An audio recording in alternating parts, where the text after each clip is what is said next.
just ignore it. Smoking by my lonely is more important. Faded like in no photo. When my bag low, I get... Thanks for rolling up. I'm 2 Blunt Marley.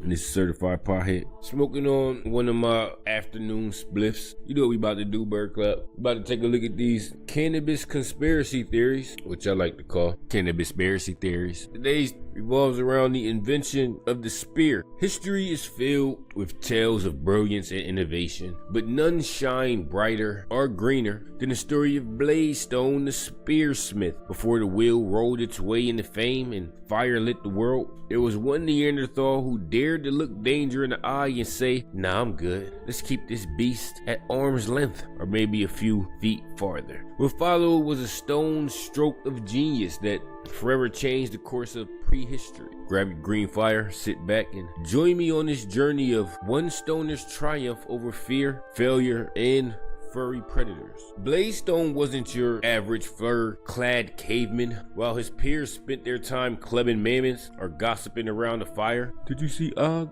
trip over that log? Hilarious. Blaze-Stone preferred to think and puff on a mysterious green fire herb. He discovered it accidentally while tossing random plants into the fire one night. As the smoke swirled, Blaze-Stone's mind opened to possibilities that no sober Neanderthal could fathom. On one such night, the roar of a saber-toothed tiger echoed through the valley, making the other cave-dwellers shiver like leaves in the wind. Blaze-Stone, however, sat back, exhaled a cloud of smoke, and thought, what if I didn't have to get close enough to smell that thing's breath to fight it? It was an idea so bold it could have got him laughed out of the cave if everyone else weren't too busy freaking out. Here's a riddle for you. I fly through the sky with the greatest of ease, my target far, a thrower I please. I'm sleek and swift for sport and for fight. What kind of spear am I taking to flight? Every trailblazer faces their share of hiccups, and Blaze-Stone's journey, the spear perfection, was no exception. Fueled by green fire and an unshakable belief in his vision,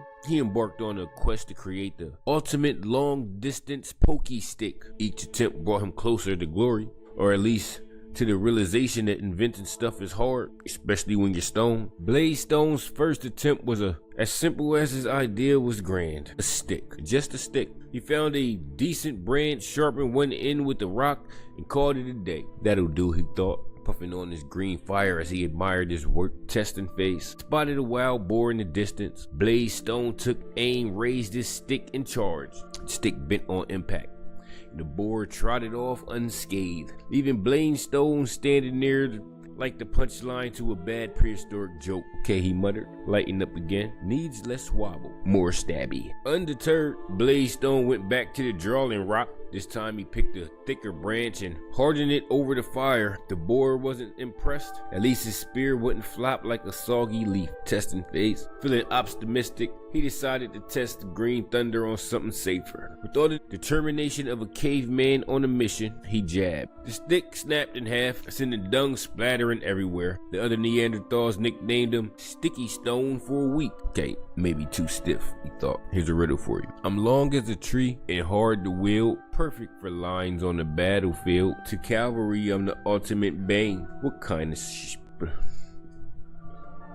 spear shares my name? After 2 failed attempts, Blaze-Stone was feeling the weight of ambition. But failure wasn't going to stop him. No sir, not when he had his trusty green fire to light his way, both metaphorically and literally. Taking a deep puff, he muttered to himself, maybe the spear's not the problem. Maybe I need to get stonier to think sharp. And that's exactly what he did. This time, Blaze-Stone added a stone tip to his spear, tying it on with dried vines. It was painstaking, but the green fire kept him patient. As he worked, he whispered sweet nothings to the spear, calling it smoking stick became well. Everything seems smoky when you're around Blaze-Stone. Testing phase. Spotted a deer, Blaze-Stone hurled the smoking stick with all his might. The spear struck. The deer ran off, wounded but not down. It was progress. Blaze-Stone celebrated with another puff and celebratory dance that frankly no one needed to see. Almost there, he cried in between puffs, but still needs more pokiness. Riddle time. I bear 3 teeth to bite the sea, wielded by kings beneath the sea. Fish or foe, I pierced them all. What am I?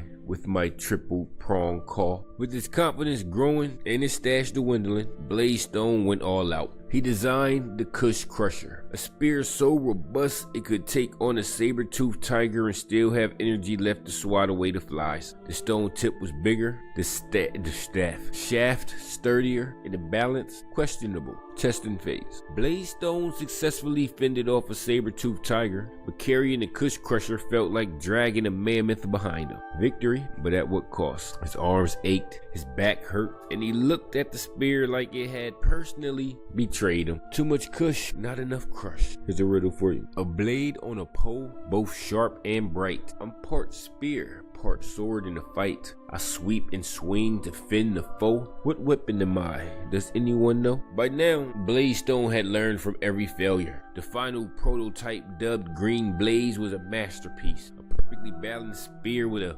fire-hardened shaft, razor-sharp stone tip, and sinew ties that wouldn't break if you so much as sneezed near them. Testing phase. When a wild boar charged at him, Bladestone hurled Green Blaze with pinpoint accuracy. The boar fell instantly for the first time in history, and the Neanderthal had poked danger from a safe distance. Victory was his, and so was eternal fame. The tribe lifted him onto their shoulders, though they promptly dropped him because he was heavier than expected. Bladestone didn't just invent a weapon, he invented hope. Thanks to his spear, hunting became less terrifying and more efficient. Cavemen could finally focus on other things like art, storytelling, figuring out how to light fires without setting their first skirts ablaze. As for Bladestone, he became a legend, not just for his invention, but for his catchphrase. If you can't beat him up close, poke him from far away. The answers to the riddles: javelin, pike, trident, glaive. See y'all in the next one, bruh.